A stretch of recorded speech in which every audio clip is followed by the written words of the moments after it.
Welcome to the Real Estate Pros Show, where we interview real estate investing professionals from coast to coast, as well as the service providers that serve the real estate investing industry. Our goal is simple: share what's working now to help you improve and scale your business to the next level and meet the pros that can help you get there. Real Estate Pros is powered by Investor Fuel, America's leader in helping real estate investors and professionals build the business you need to live the life you've always dreamed of. Let's start today's show. Property insurance for real estate investors doesn't have to be difficult, but it does need to be there to protect you when you need it. MyInvestorInsurance.com not only provides insurance at 15 to 30% cheaper than traditional agencies, it's built specifically for real estate investors like you. You can set up an account in about 2 minutes, get quotes on properties, turn on and turn off insurance for your fix and flip or rental properties in around 2 minutes without having to talk to anyone directly, all through our portal. There's no better way or faster way to make sure you've got the coverage you need to protect you, and no more lengthy policies either. Once you're set up, you're billed monthly and prorated by the day for however long your policy is active. It's powered by MSI, the third largest independent MGA, with 1.5 million customers and more than $1 billion in cumulative premiums written. Get set up today in about 2 minutes at myinvestorinsurance.com/fuel. Hey folks, welcome back to the show. I'm your host, Dylan Silver, and today on the show we have Terra Padgett in Houston. Terra is a real estate investor, licensed insurance broker, Hall of Fame collegiate basketball player, and founder of real estate investment club Power Pool Fund. Terra, welcome to the show. Thank you, Dylan. Even though I wrote that bio, that was a great intro for me. Before we hopped on here, I was saying, we're going to have a great show. Let's save it for the show. And I said, Houston is one of my favorite cities, maybe in the whole country, but certainly in visiting Texas, I say everyone has to go to Houston. Yeah, I'm born and raised Houstonian, so go Stros. So I love it. Like I said, it's America. I feel like it's the best kept secret. You hear all about the other major cities, but not a lot of talk, not a lot of reality TV shows. Not a lot of filming really goes on here in Houston. But there's a lot. I was welcomed so well. I went there to visit, to go see an Astros game with my buddy. We didn't really have plans outside of that. We're like, let's just go to Houston. We just ended up making a bunch of friends. I'm like, where else does this happen? Like, how common is that? And I've talked to people since then. You were like, you guys had a very unique experience. I was like, we went on like a Wednesday. Like, it wasn't anything crazy. Yeah, come again. I'm sure you'll probably encounter something else, something similar. And if you just came on a random day, imagine if there's an event going on, like the rodeo, or of course, when Beyonce comes back home and all that kind of stuff. So I know that's like our royalty. Like, we don't have a royal family, but Terra, we have Beyonce. Yes, I mean, who doesn't love a Beyonce? There's a lot. I had two gentlemen on the podcast last week who were involved in Houston short-term rentals, and one of them was also involved in oil and gas. And I feel like Houston is one of the oil and gas capitals of the United States, and definitely of Texas as well. It's huge out there. Yeah, for sure. So oil and gas is huge. And also medical, the Texas Medical Center is located here in Houston. It's one of the largest medical centers in the world, with MD Anderson Cancer Center and all that. So it's a huge population for healthcare professionals with the Texas Medical Center, right alongside, of course, Texas, oil and gas, Dallas as well. But, anything in Texas, oil and gas related is still a thing. It's very much so still a thing. Very much so. I mean, that's about as Texas as it gets. The Astros, oil and gas, the rodeo, and Beyonce. Come on, if this is not a better, this is the best, promotion for Houston. Was it Trill Burgers? That's right. I've never been there. Taking over I the need to nation, go. Trill Burgers, right here from Houston. But Terra, your bio is truly remarkable. I'm definitely going to look up some hoops highlights after we get off of here. Please do. Texas A&M, Corpus Christi, go Islanders. Go Islanders. I always ask my guests this at the top of the show. How did you get into the real estate investing space? Yeah, so interesting enough, we started right before COVID hit. And so it was more of, had invested, me and my husband had invested in the stock market and whatnot. And you always hear about stocks and real estate, and kind of like they're which one's greater or better. And so we had done a lot of stock investing, but just wanted to get into real estate and kind of diversify into real estate. And so we started out just buying single family rentals, ideally going for passive income. And what you always hear about owning rentals is passive income, mailbox money, just, cash flow every month. And so we started acquiring rental properties, and quickly found out that it is not all that passive, especially when you're self-managing. You can make it semi-passive, but it is not the true essence of what I would say passive income, owning single family rentals. And so while I liked having single family rentals, it was definitely creating another job and more work with, showing properties, tenants, repairs, just, renovating, any properties that we bought that needed to have, upgrades and stuff to them. So it just started to become a lot of work. But the short answer to how we got started is just we just needed to diversify, and real estate was something that we hadn't done before, and so we needed to get into real estate, and so that we just went out and started buying some single family rental properties to diversify into real estate. Stop living on an island and join the #1 mastermind in America for professional real estate investors. Investor Fuel is a community of hundreds of the nation's top investors working together to build stronger businesses and better lives. In addition to the amazing community of real estate investors acting as a board of advisors for one another, Investor Fuel members have access to 100% funding on purchase and repairs for our members only, a health insurance program, and benefits and discounts that more than pays for the membership of most of our members, meaning it's actually costing you money to not be a member of Investor Fuel. If you're looking to scale your business and build a business that allows you to live the life of your dreams, please visit investorfuel.com today and book a call with our team. At that time, Terra, I'm imagining you have your job, and then you have this that you're looking at. And is it a matter of you going and get a lot of education, self-education, networking with people to figure it out? Or were you somehow through your job able to make connections, or through outside, and have some type of mentorship in a formal or informal way? Yep. So we did an education course called Fortune Builders, and so we joined Fortune Builders Mastery, and so that was definitely the catalyst that started my real estate investing journey, was doing the Fortune Builders course. And I thought it was a great, education, not just on real estate, but really just all things financial and financial literacy, and just really understanding the movement of the dollar. And then, as kind of like any type of program or school, you can only learn so much in college or eighth Yeah. grade or with these programs, but it's actually getting out there and doing it is really where you start to learn and kind of connect the dots on all the concepts and theories and ways of doing stuff. And really, rubber meets the road when you're out there doing and you're negotiating, or you're making offers, and you're actually, hiring contractors and all this kind of stuff. And so that was a great foundation and framework for it. But it was really, even when I didn't feel as confident in it, just getting out there talking to lenders, getting out there speaking to sellers, getting out there making offers on properties, just starting to put the wheels in motion as far as the different ways to access capital. That was the biggest thing. The questions that I had, Yeah. and I'm sure most people have, is like, first, where do you find deals, and that are good deals where the math makes sense, and where do you find the money? That's why people's Yeah. biggest things. Like, how are you just out there buying properties cash? How can you just buy?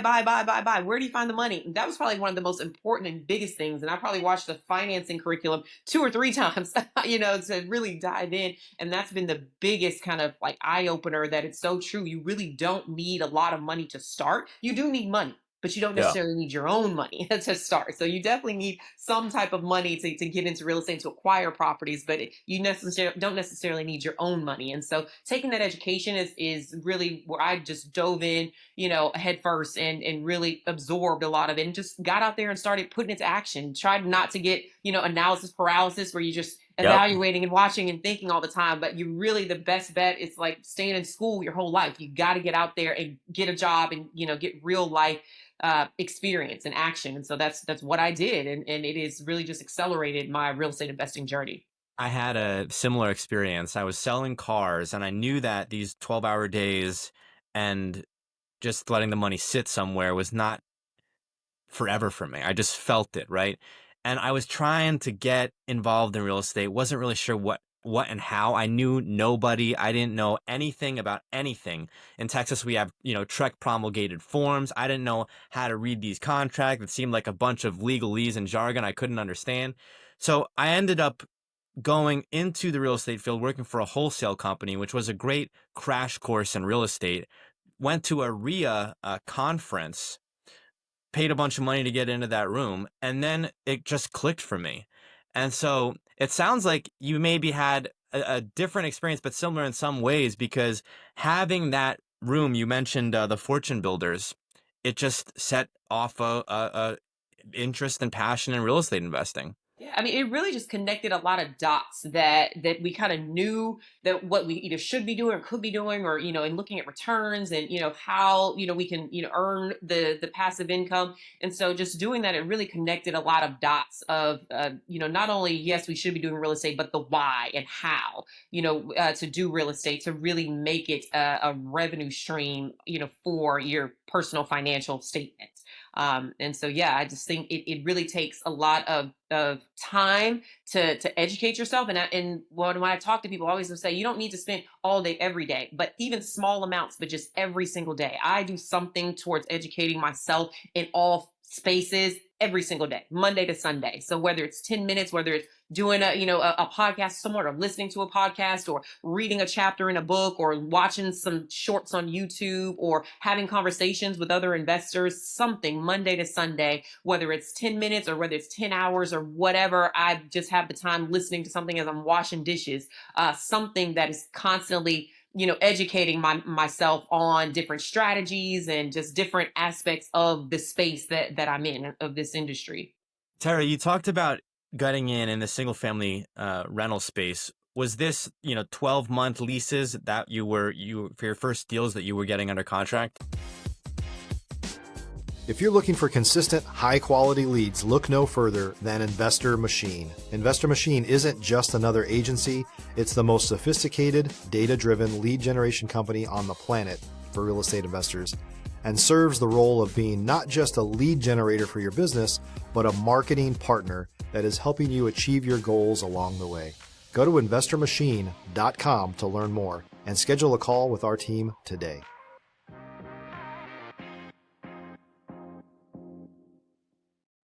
Yeah, so we were acquiring basically around fair market value. So they weren't like, we buy them for $100, put $100,000 into them and then flip them, and the whole, we weren't flipping and doing wholesaling. We wanted to just, buy pretty much ready, turnkey. Maybe they need a new paint job, maybe some new countertops or floor, something simple, and then get them rented out. And so, yeah, so we were buying with conventional financing, getting loans and acquiring the properties, and having them leased out for long-term rentals. So we weren't doing the Airbnb or short-term rentals. We wanted just, steady Eddie, long-term cash flow. We wanted to hold them for a while, that whole, okay, yeah, we can give this one to our son, or this one, that, and the third. Yeah. So we wanted long-term rentals. So we And didn't at some point, stuff. you see that this is actually a lot of active work, that this is me responding to tenants who have issues, that maybe someone gets behind, or maybe someone has to go to another state and now I have to do this and that. And so you're in there thinking, well, I was looking for passive and this actually feels like active. And were you working you were working at this time as well as a broker, right? Yes, just as an insurance broker. So yep. Right. So my husband is an accountant and CPA, and I worked as an insurance broker. And so yes, we still had full-time jobs. So we would just kind of do it on our spare time. I always said, we worked our 9 to 5, but then we had our 5 to 9. So it was 5 p.m. to 9 a.m. was when we did all of our real estate stuff, and then on the weekends. And so yeah, and initially we were also self-managing. And and everyone always said, put it on property management. Don't try to do everything yourself. And in the beginning, it's kind of like if you start your own business or own a restaurant, you're the cook, you're the cleaner, you're serving the food, you're hostess at the front, you're the cashier, you're taking out the trash, you do everything. And it's great to do everything to kind of learn. And I'm glad I did it, because I have definitely a different appreciation for property management. So I'm like, this is not like 1980s where you got to go knock on the door to collect rent. It's all online. You just they pay it online and set in the third. You got a maintenance. You call somebody to go out and do it. Oh, this won't be that hard. This won't be that. We can do this. And so, yeah, Right. quickly learned, and I'm glad I did it because now I know it's not that, that simple of a process.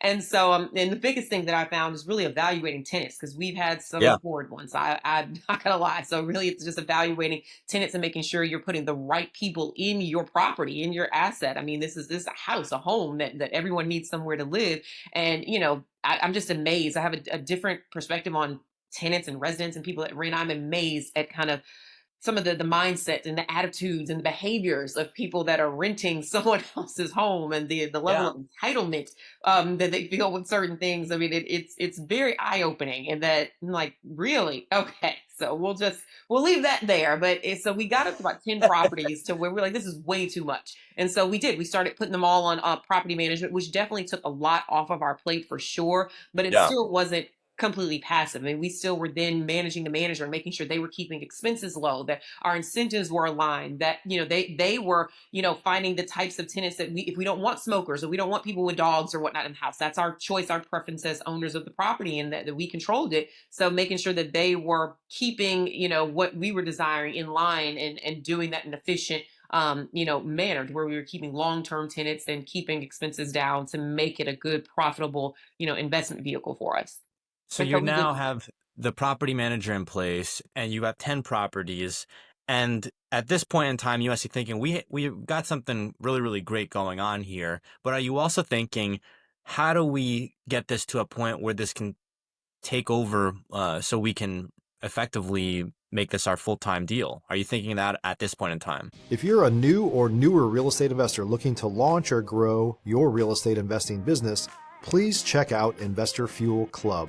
It's a coaching community, but unlike anything you've ever seen before. And you can actually partner with members of our mastermind from coast to coast on deals right in your market. There's no better opportunity to build a consistent business than to literally partner with pros to help you avoid costly mistakes, avoid the need for capital to do deals, and help you eliminate your fears as you're starting your business. Learn more about Investor Fuel Club at investorfuel.com/club.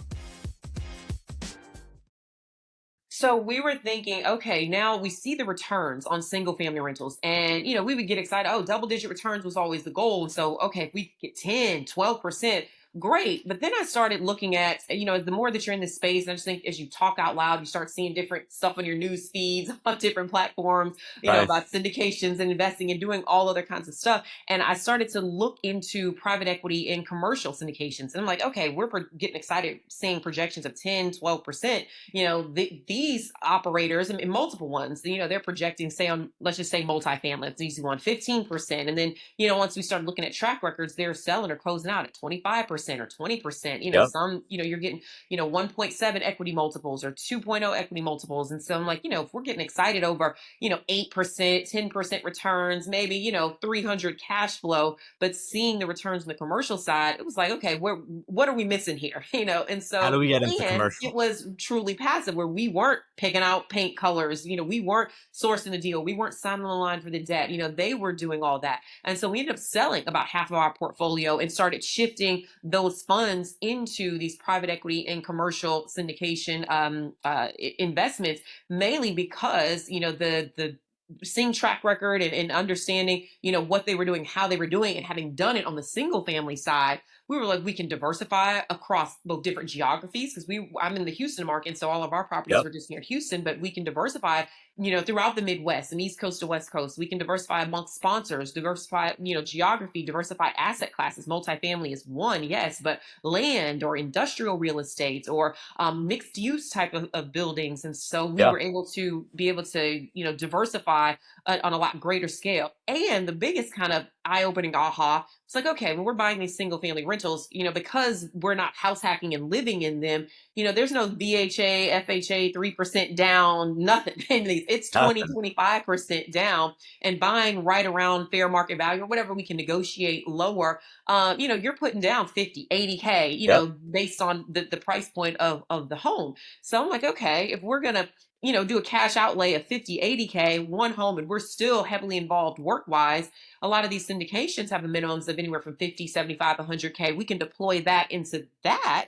and be diversified again across land or real estate funds or a fund of a bunch of short-term rentals, same cash outlay, but still the projected returns are well into the teens and double digits, a lot greater. And then when they still are cash flowing, we still get the same appreciation that as it grows over time, we still get the same tax write-offs, both from the depreciation and tax write-offs and things like that. So there's still, you get all the same benefits by owning something direct as a single family owner, the same way in the commercial space. And so that was the impetus to just take that same cash outlay that we put on a down payment on a house, put it into a syndication, truly be hands off, because it's really set it and Right. forget it. We're limited partners. We are LPs in these deals. We don't have control or say over it. And so that you have to get comfortable. If you do want control over your properties, you have to get comfortable around that you are not going to be saying, who we hire, who we fire, who, what tenants we bring in or whatnot. But Right. you're partnering with your GP, your general partner, that sponsor, whatever, however you want to term you want to use. You're partnering with them and you're entrusting them to execute the business plan. So you're providing the financial capital and you're entrusting them to execute the business plan, just like when you're borrowing on the private money lender side. Like the lender isn't telling you what to do. You're borrowing their money and they're entrusting you to execute and pay them back on time, every time, and exactly how you present your business plan to them. So it's the exact same thing when we had lenders entrust us when we were acquiring properties. It's the same thing that we're entrusting those sponsors to execute and deliver on the business plan.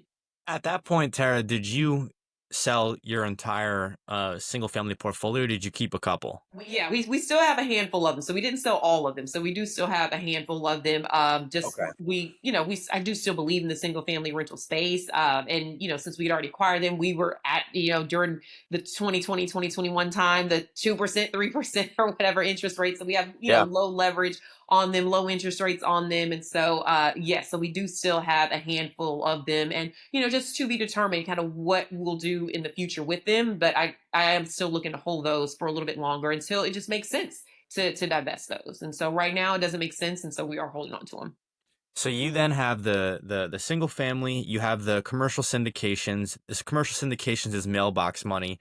You have the single family, which is more active. But then you're also, I'm imagining, getting people who are now approaching you, which brings us to Power Pool Fund, saying, hey, how do I do what you're doing? I see from afar what you're doing. How do I partake in this? Is that how that came about? Or was it you A little saw bit the need reverse. for it? Yeah, it was Oh a my little bit on the gosh. Okay. reverse. It was me going to people. And so when we did our first syndication deal, we were like, okay, that's 50K gone. And now what? I mean, it really wasn't very exciting. Wasn't a lot to it. I mean, we did the due diligence on the front end, but some of the fun part in real estate is about the deal and watching that house transform from this, piece of crap to this beautiful thing that everyone wants to Yeah. live in.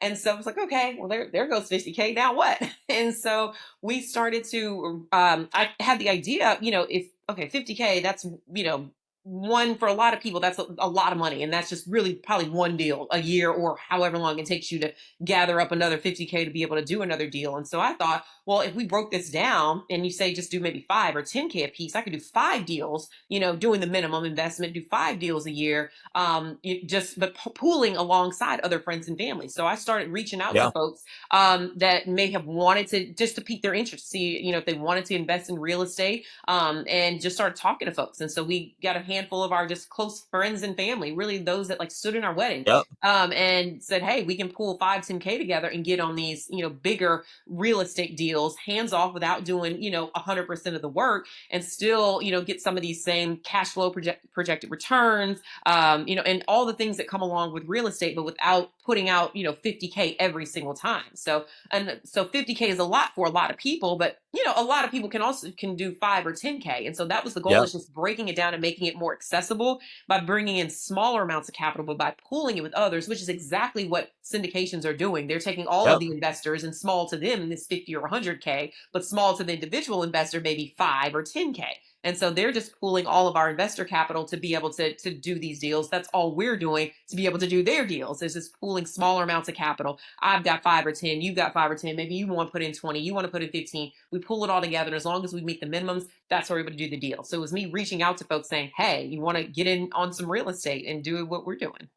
At that point, Tara, was this your first big exposure or experience to raising large amounts of capital, or had you done this previously, maybe as some iteration of the syndication, or was this your first experience with this? Yeah, it was my first experience with it. And I don't even think of myself as a capital raiser. Every deal that we do, I wanted to do the deal, but I just didn't want or didn't have at the time, another 100K to put into something. So Yeah. I still don't even think of myself as a capital raiser. I lead an investment club, and age old, just like, a stock investment club that Warren Buffett started back in the day, where you talk about stocks and maybe you put money together, invest in them, or you go in individually. It's the same thing with the real estate club. We, have deals that are presented to the club. We talk about them amongst ourselves. Those that want to do it, do it. Those that don't. But yeah, it's just a matter of I talk about and do platforms and webinars, and we bring on different educators to talk about different ways to access capital. So we're a lot of people, like myself, like, I don't know where I'm going to get, 50K to do this. But then once I started learning the different, strategies to do it, you'd be surprised that you probably do, have the funds or know how to get access to the funds, but you just need to learn those different strategies. And so those are some of the strategies that I started talking about and sharing with the friends that were members of the club, of ways that they can utilize this capital to be able to invest in real estate, or ways they can find capital or other people's capital, or maybe even your own capital through, say, solo 401ks and self-directed IRAs, to be able to utilize that to put towards real estate. So again, I Yeah. don't really think of myself as a capital raiser. Yes, we're pooling capital, but we're all doing it. So, but yeah, I guess I don't know if that's So at a this capital point, raiser. you let's back up a bit. So in your view of the landscape, you're seeing, okay, there's these opportunities. How do I get more people involved in this? You bring it to friends and family. I'm imagining as many of us have had the idea to, but all of us don't, right? And so talk about that. Those before the club is even formed. I'm imagining you just started pitching it to friends and family in an informal way, maybe. And so how did that go about? And do you have any advice, Tara, for folks who are pitching these types of projects to friends and family about ways to go about it? Yeah, I always took it as a business, and not as just like, hey, you want to do this. But I put together a PowerPoint presentation before I even had the first call with anyone.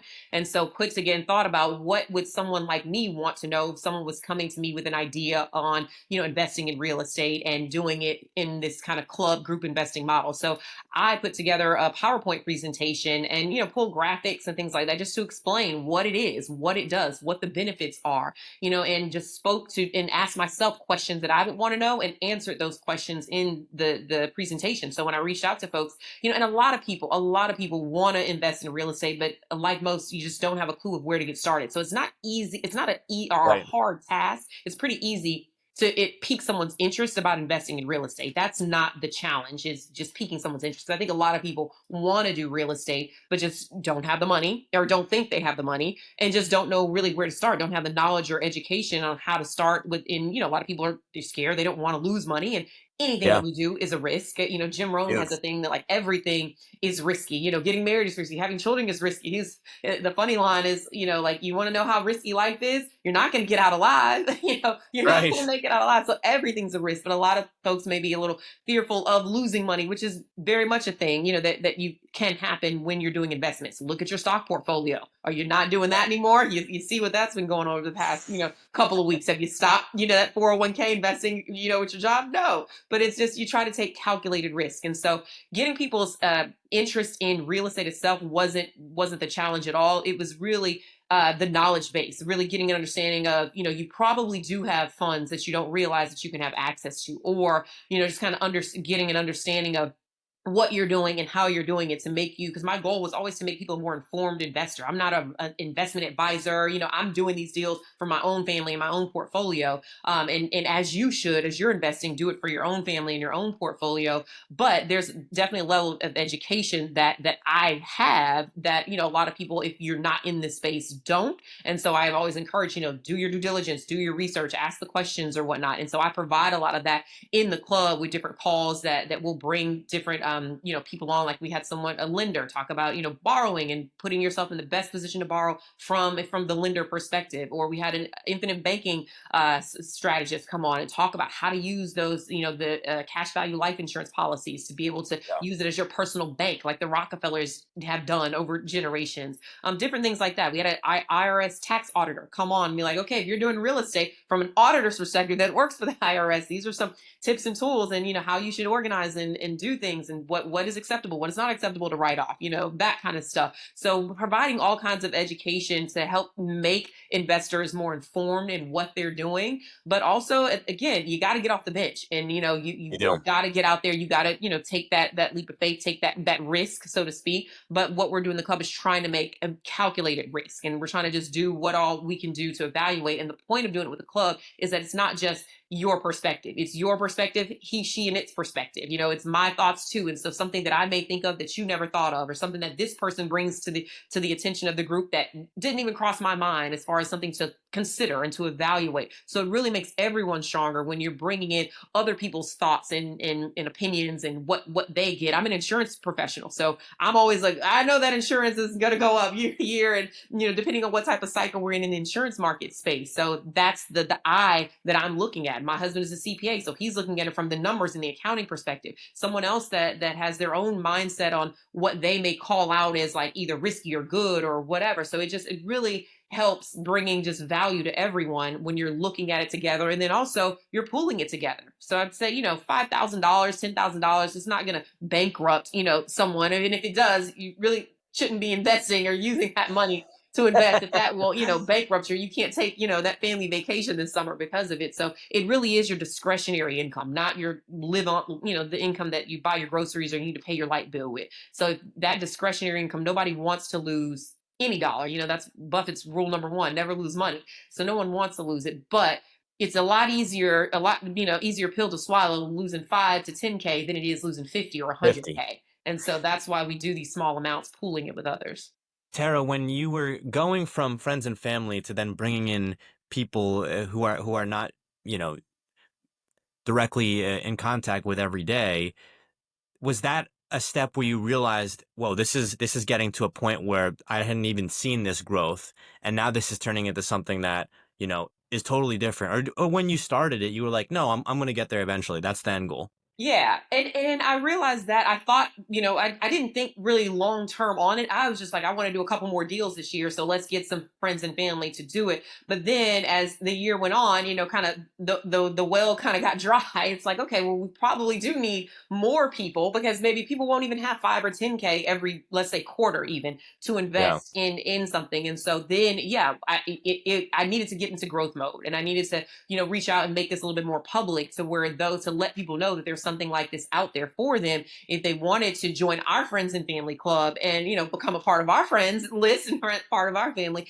to be able to just have more people to with just you're scaling, you have a larger number of people, so maybe people 1 through 5 don't have any capital, or you just don't want to invest in that year, but maybe 5 through 10, do, and so forth. So just with a larger group, you're able to do, more deals. And then also the larger the pool, then you can, and if you're able to hit certain, points within the investment, like 250K or 500K, you can start to negotiate better returns with the sponsor, as opposed to maybe a 75-25 split, you're getting an 80-20 split, or as opposed to, a preferred equity of 7%, you're getting a preferred equity of 9%, or a preferred return, I should say, of 9%. And so, the bigger check size you're writing, you're able to make some accommodations, and negotiate better terms with the deals that you're doing. And so, we're in growth mode right now, just expanding beyond friends and family, because again, the more people you have, the greater number you can do, and not everyone's going to always have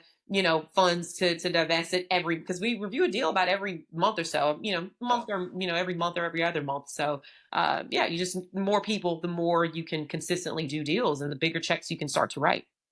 That's right. It's getting me thinking, we have to have you back on, because I could probably talk to you about this for a whole other 2 podcasts, the process of putting this money together and bringing people on board, and how do you show people your vision and earn their trust in that regard. I think it's very tricky, but I also think that so many people are doing it that I don't think it's beyond the realm of possibility for anyone. But we are coming up on time here, Terra. I have two questions. First, where can people go to get a hold of you? But before that, I wanted to get your thoughts on the Texas basketball landscape, because we've had some very difficult events happen here in the Texas basketball landscape the last 3 months. Number one, we lost Luka. What? Number two, Houston should have won the championship. Oh my Houston gosh, I should don't have even want won to the talk about that. championship. I And don't even what want to is talk. going on? What is going on, Tara?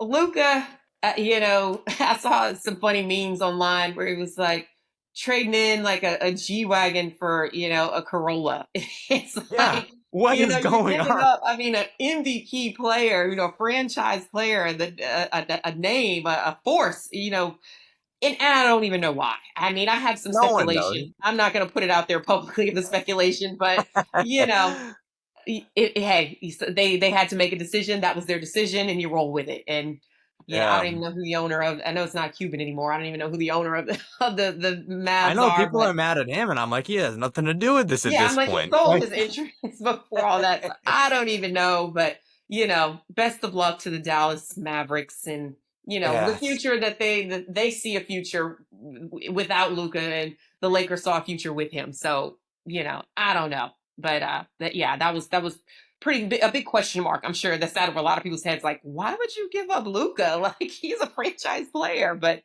What a great they got a jersey. strategy that we don't know about yet. So. I guess so. What was the vibe like in Houston after they lost the championship? I think they lost by like 2 points. Yeah, but the University of Houston, yeah, the Yeah. cardiac Cougs, like great season. They were somebody was gonna only one victor was gonna be there at the end, and it's unfortunate that it wasn't them. They had a phenomenal season. Again, their games, the ones that I watched, were like, oh my goodness, why do you do this to the people? With I know. like I said, the cardiac Cougs for a reason. I mean, it was tough to watch, but I mean, they had a phenomenal season.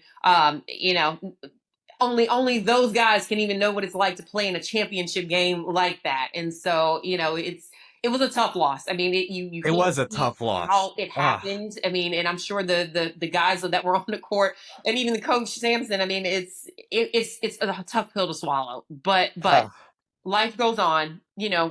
just have to take the L as a lesson. Yes, it was a loss, but it's a lesson. And what can we do different? And God willing, they will be back next year, because they've been killing it for several years. And to get so close. But Akeem Olajuwon, and then back in like the 80s, they got so close, and that was the whole famous I Jimmy know. V thing when they won and ran out and looked for somebody to hug. So it's tough, and it hurts. But this It too shall does hurt. pass, and we go through the process of grief and mourning, and we will get to the other side, and we will just try again Keep next year. rooting for the Astros. I mean, the Astros are going to keep winning. I mean, they're just a dynamo. I love the Astros. Gosh, I could talk about the Astros all day, but I digress. Tara, where can folks go to get a hold of you? Yeah, they can visit powerpoolfund.com. That's powerpoolfund.com. And that's our website. A lot of great info, and they can even schedule a call through the links on the website. They can schedule a call, or if they're ready to join the club, they can join the club. And always, I do want to make this plug in there that when we're doing the deals, these aren't my deals. I'm not an operator of these deals. I am a limited partner and a passive investor right alongside them. So when we're pooling money and raising capital, my money is tied to the deal, and I sit in the exact same position in all the deals that every member of the club sits in those deals. So I'm not an operator of the deal at all. So I just wanted to make that clear in kind of how we operate with the club. But powerpoolfund.com, and then also they can just shoot an email at info at powerpoolfund.com, and ask questions, or reach out and schedule a call to talk about if the group investing model is something for you, is kind of how you want to be earn passive income and invest passively in real estate by pooling with others at smaller 5-10K amounts opposed to the 50-100K amounts. Tara, thank you so much for coming on, for giving us insight about um, what it's like to scale in this business, for chopping it up with us about some basketball, and just for giving us great value. Tara, thank you for coming on. Oh, my pleasure. Thanks, Dylan. Thanks for joining us for today's Real Estate Pros Show. You can learn more about the amazing benefits of the Investor Fuel Mastermind community, including surrounding yourself with hundreds of other rock stars, 100% financing for your deals, and members-only discounts from vendors you're likely already using that, as a member of Investor Fuel, will save you more than the cost of your membership. Visit investorfuel.com to learn more. If you're interested in joining us as a guest of this show, please visit investorfuel.com/pros to apply. You can also check the show notes for access to free resources, how to get access to world-class lead generation, and much more. Don't forget to subscribe so you never miss another episode. Have a great day. We'll see you on the next show.